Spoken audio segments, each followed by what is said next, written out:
You just realized your business needed to hire someone yesterday. How can you find amazing candidates fast?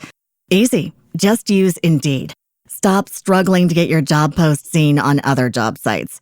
With Indeed sponsored jobs, your post jumps to the top of the page for your relevant candidates, so you can reach the people you want faster. According to Indeed data, sponsored jobs posted directly on Indeed have 45% more applications than non-sponsored jobs. Don't wait any longer. Speed up your hiring right now with Indeed. And listeners of this show will get a $75 sponsored job credit to get your jobs more visibility at Indeed.com/PODKATZ13.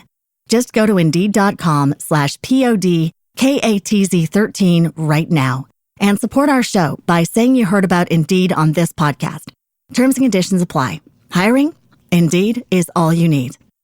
If you're a podcast host, listen up, this one's for you. My name is Allie Jackson. I'm the host of Finding Mr. Height, a dating and relationship podcast that I've been doing for 4 years now, sharing my positive and practical approach to dating that's built on my own life experience. And I wanted to share another experience that I've had, my secret behind monetizing my show. It's called Red Circle, and I was just telling my colleague about how much I love their platform. With Red Circle, not only am I getting a seamless hosting experience, but I also love the support I receive in ad sales. It's not just typical ad sales either. It's targeted opportunities based on my show and my life. And the platform is super simple. You just set your preferences and Red Circle matches you with sponsors that align with your show. You can vet every opportunity and their platform gives you great analytics. More recently too, my Red Circle team has brought me opportunities outside of my podcast on social media to really augment the podcast partnerships, bring them full circle. I just can't recommend them enough. If you want to give it a try, go to redcircle.com to get your free trial. That's redcircle.com for a free trial.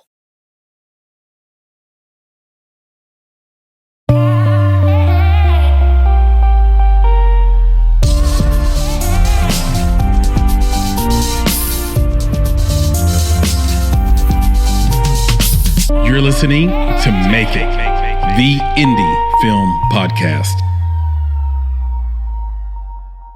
Welcome to Summaries. Let's dive in. And today, we're taking a fascinating deep dive into the dynamic world of independent filmmaking and distribution. Our source material comes from an insightful interview featured on the Make It podcast, hosted by Chris Barkley and Nick Buggs. And this features the incredible story of Lyndon Nelson, CEO and co-founder of Indie Rights. Yeah, her journey is, well, it's as compelling as any film, really. She talks about how this really unconventional background led her to pioneer a whole new path for indie filmmakers. It's quite a story. She starts in, Waterville?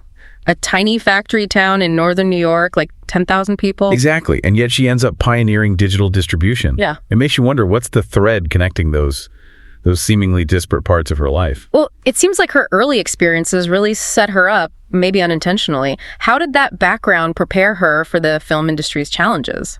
Well, her academic path is fascinating, right? Yeah. A math major apparently got perfect set T scores, got a scholarship. Wow. But then she also minored in art and psychology. And that blend, the analytical side with the creative understanding, it really hints at the unique approach she'd bring later on. You don't often see that specific combination. Very left brain, right brain. Absolutely. Yeah. And her career start, genuinely groundbreaking. She was the very first female in a management training program at a regional bank. The first one. How do you think breaking barriers like that early on shaped her later? Did it make her more fearless when disrupting the film industry? It certainly seems like it must have. I mean, that experience propelled her into international banking.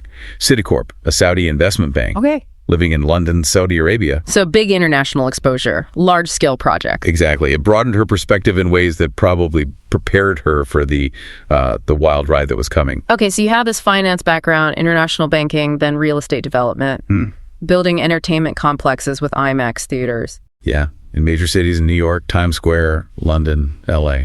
And that's what leads to an IMAX film. That's quite a pivot. How did that happen? Well, it was actually quite practical. She needed a big movie to premiere in these new IMAX theaters she was building. Ah, okay. A necessity. Right. So that necessity led her to produce this IMAX concert film back in 2000, which, was a huge deal at the time. Huge. And that's where she met her longtime partner, Michael Madison, on that project. But then things took a turn, a really rough turn. Yeah, an unforeseen collapse. Just as the film was finished, her real estate partner sadly got a brain tumor, and his whole company went down. Oh, wow. So suddenly, Linda and Michael are left holding this gorgeous $5 million movie, top talent involved, but zero exhibition venues. That's brutal, just completely pulled out from under them. So why pivot then to filmmaking full time? Why not go back to banking or real estate? It seems like it was just this pivotal moment of commitment. They consciously decided, okay, we're leaving building construction behind. We're focusing entirely on making movies now. Bold move. Incredibly bold. But then it got worse. They lost a projected $50 million DVD deal for the film. $50 million? How? Apparently, because of a poorly structured split contract, it led to this devastating 5-year lawsuit, which they lost, resulting in, financial ruin. That's just crushing. From building IMAX theaters and a $5 hour movie to financial ruin, it makes you wonder, how do they even keep going after that? Yeah, hitting rock bottom. What was the source of hope? Because they obviously didn't give up. Clearly not. You're right, they didn't. From that absolute bottom, they started rebuilding from a public storage unit. Storage unit? Seriously? Seriously. They became property managers at this huge, 1,000-unit facility, which conveniently came with a 3-bedroom house on the property. Okay, that's slightly better than literally in a unit. True. But at night, that storage facility, that became their movie studio. Imagine the sheer resourcefulness. It's unbelievable. And they just taught themselves filmmaking from scratch. Yep. Devouring books, filmmaker, movie maker magazines, watching early YouTube videos, everything they could get their hands on. And their first indie film, Shifted, shot on that Canon XL1. That's the one.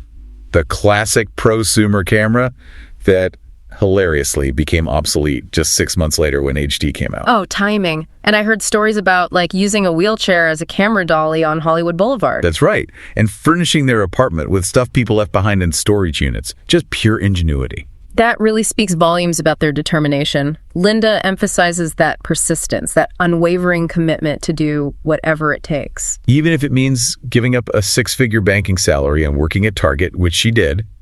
Michael worked at a juice bar. Wow. So that whatever it takes mantra isn't just talk for her. It's the fundamental operating principle. Exactly. It's the core insight from that whole phase. It's what allowed her to pivot and eventually build this groundbreaking company. And her background, especially the tech side from international banking, gave her foresight, didn't it? Crucial foresight, yeah. She actively reached out to Amazon and Google way back when they were just starting streaming and downloading software. She wanted to beta test it. Proactive. Very. And so Shifted, their first film, actually made history. It was the first independent film available on Amazon Unbox. Which was the precursor to Amazon Prime Video on Demand, right? That's the one. And her observation back then was so spot on.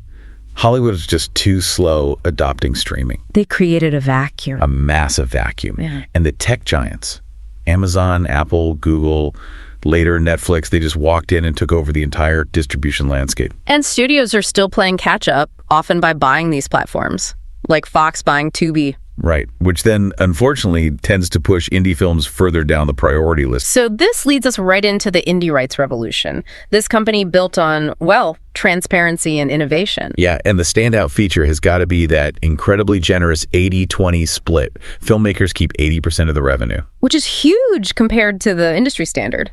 What's typical? 75-25. Sometimes worse. Often worse, yeah. And many distributors also tack on these exorbitant fees, $2,000, $8,000, just for encoding and delivery, things Indie Rights doesn't charge for. So how do they make that 80-20 work? Is it sustainable as they grow? Well, their secret seems pretty simple, but powerful. They do all the preliminary QC, encoding, deliveries, all that stuff in-house. Keeping it lean. Exactly. It eliminates those huge costs for filmmakers, and it proves that their 20% cut is enough when you run efficiently. It's totally focused on the filmmaker's bottom line. Which is revolutionary in itself. But the transparency piece, that's the real game changer, isn't it? Oh, absolutely. Yeah. They maintain this giant spreadsheet. It lists every single one of their films, 1,500 now? Across all the platforms, Amazon, Tubi, Google Play, you name it. And it shows the revenue, broken down by title and platform. Why isn't everyone doing this? It seems so obvious, so beneficial for the creators. It should be standard, right? But it's not. And for filmmakers, seeing this spreadsheet, it's this huge aha moment. I bet. Free market research. Totally. They can compare their film's performance against similar titles, see what's working, what's not. It helps them improve for next time. And they can see the actual platform reports too, like drill down into the data. Yep, access to the reports on Google Drive, transaction details, where the revenue came from by country, even HD versus SD rentals or sales. It completely eliminates the need for costly audits. That level of trust and insight is just unheard of, especially in an industry often criticized for being so opaque. Exactly. Now, Linda tackles criticism head on, particularly the idea that Indie Rights doesn't market films. She calls that not fair. What's her perspective? Her core philosophy is simple. Marketing is a team effort. They don't just leave filmmakers hanging. So what do they provide? They give filmmakers a 50-page marketing guidebook. Yeah. They teach them how to tag Indie Rights for repromotion. They constantly reshare content when they are tagged. Okay, so they amplify the filmmaker's effort. Right. She puts it bluntly. If a filmmaker doesn't do anything, we got nothing to say. Yeah. It really emphasizes this idea of post energy. Post energy, meaning after post-production is done. Exactly. Filmmakers have to keep that marketing momentum going. She advises preparing for distribution during production, grabbing promotional stuff with your phone, using those great 4K cameras we all have now. Makes sense. Capture it while you're there. And Indie Rights does its own marketing too, B2B stuff. They invest their 20% cut in expensive trade ads for AFM, for Cannes.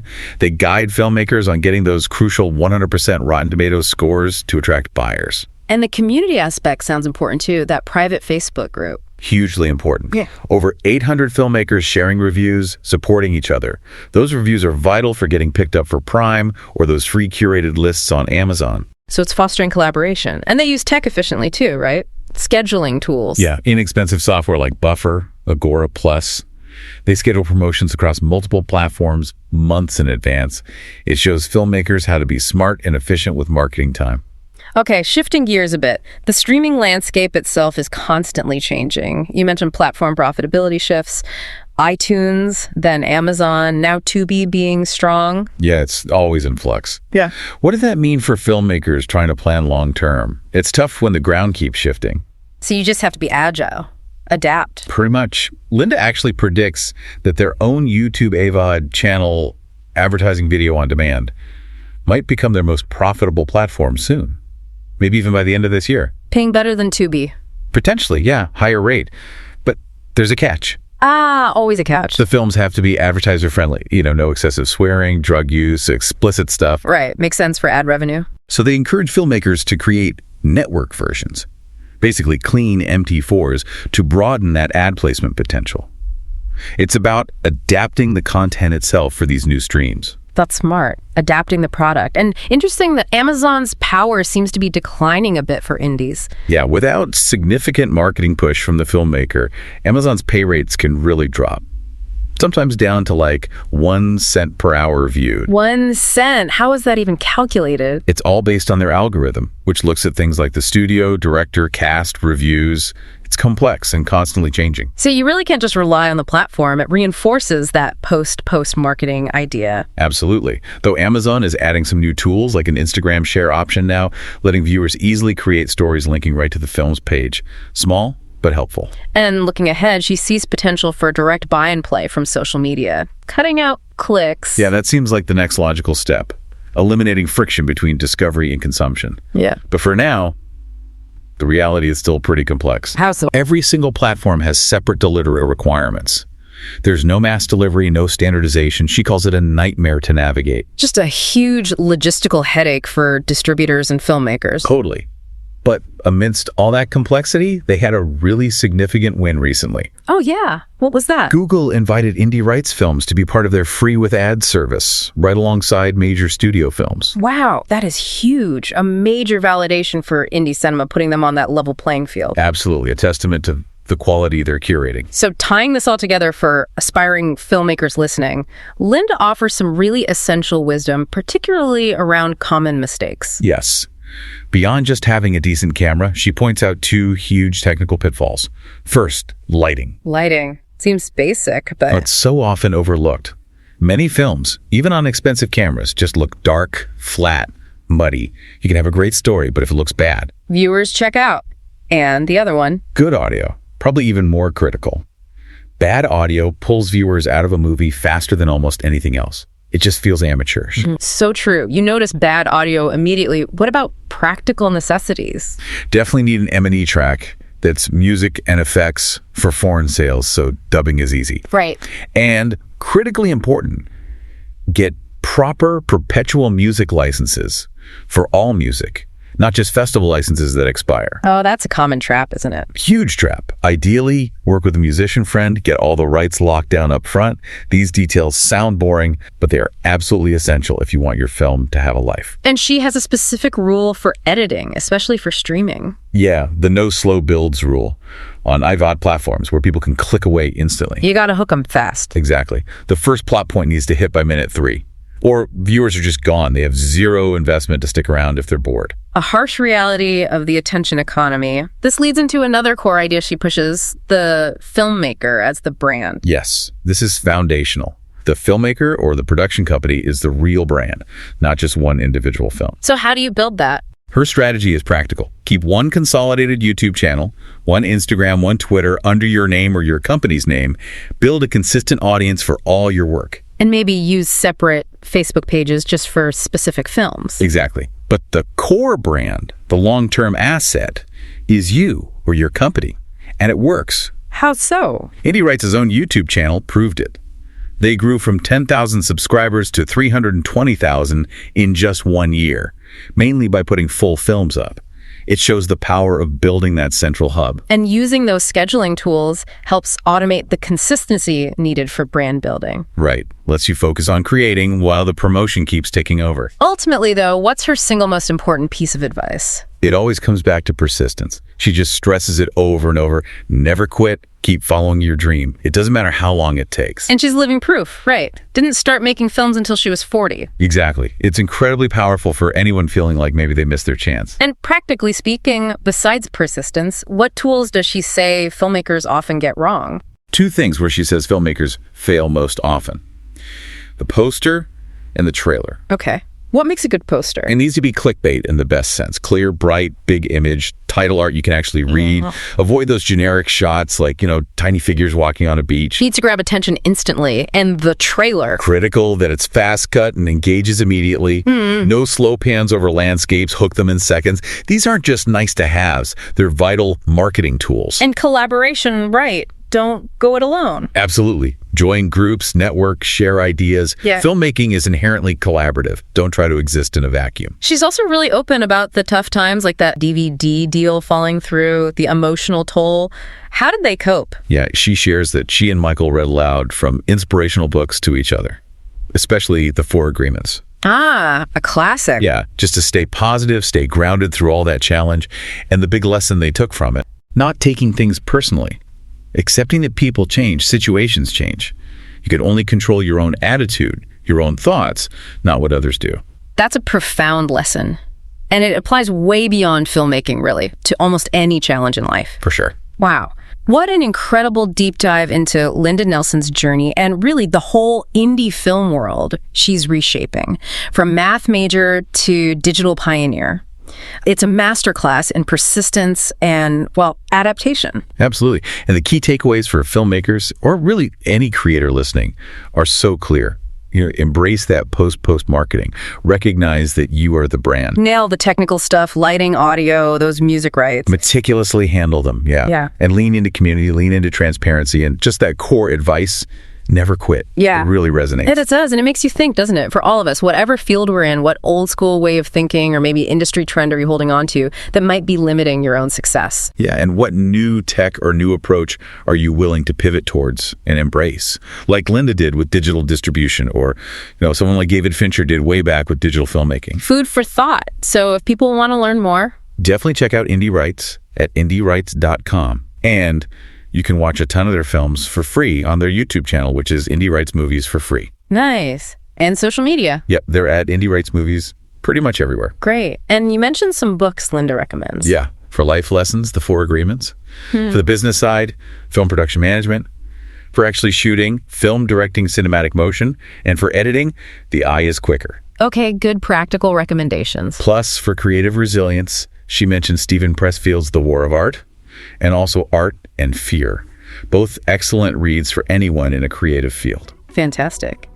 Well, that's all for this deep dive into summaries from the Make It podcast. We hope you feel a little more well-informed and maybe just a little more inspired for whatever journey you're on.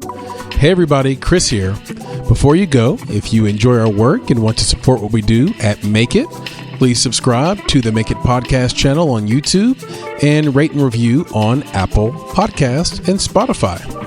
We have terrific tees, hoodies, hats, and more at cottonbureau.com. Just search for the Make It podcast and our store will come right up. If you have feedback for us, email us at contact@bonsai.film.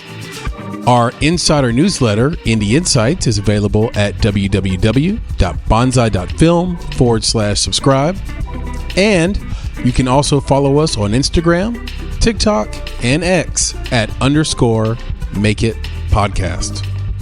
Until next time, and on behalf of the team at Make It, be better, be creative, be engaged, and thank you for listening.